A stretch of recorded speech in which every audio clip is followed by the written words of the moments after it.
आशा के मोती चैनल में धार्मिक कहानी।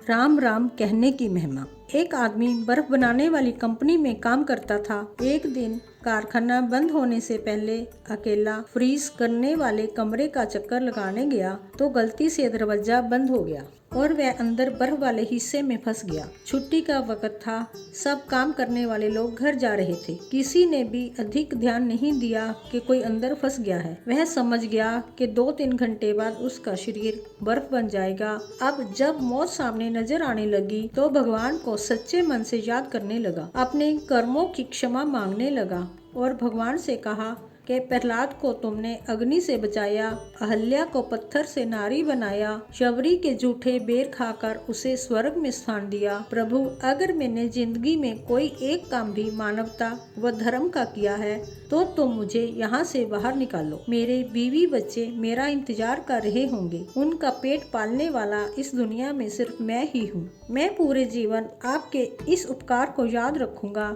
और इतना कहते कहते उसकी आंखों से आंसू निकलने लगे। 1-2 घंटे गुजरे ही थे कि अचानक फ्रीजर रूम में खटखट की आवाज हुई। दरवाजा खुला, चौकीदार भागता हुआ आया, उस आदमी को उठाकर बाहर निकाला और गर्म हीटर के पास ले गया। उसकी हालत कुछ देर बाद ठीक हो गई तो उसने चौकीदार से पूछा, आप अंदर कैसे आए? चौकीदार बोला कि साहब, मैं 20 साल से यहाँ काम कर रहा हूँ। इस कारखाने में काम करते हुए हर रोज सैकड़ों मजदूर और ऑफिसर कारखाने में आते जाते हैं, मैं देखता हूँ। लेकिन आप उन कुछ लोगों में से हो जो जब भी कारखाने में आते हो तो मुझसे हंसकर राम राम करते हो और हाल चाल पूछते हो और निकलते हुए आपका राम राम काका कहना मेरी सारे दिन की थकावट दूर कर देता है। जबकि अक्सर लोग मेरे पास से यूं गुजर जाते हैं कि जैसे मैं हूं ही नहीं। आज हर दिनों की तरह मैंने आपका आते हुए अभिवादन तो सुना, लेकिन राम राम काका सुनने के लिए इंतजार करता रहा। जब ज्यादा देर हो गई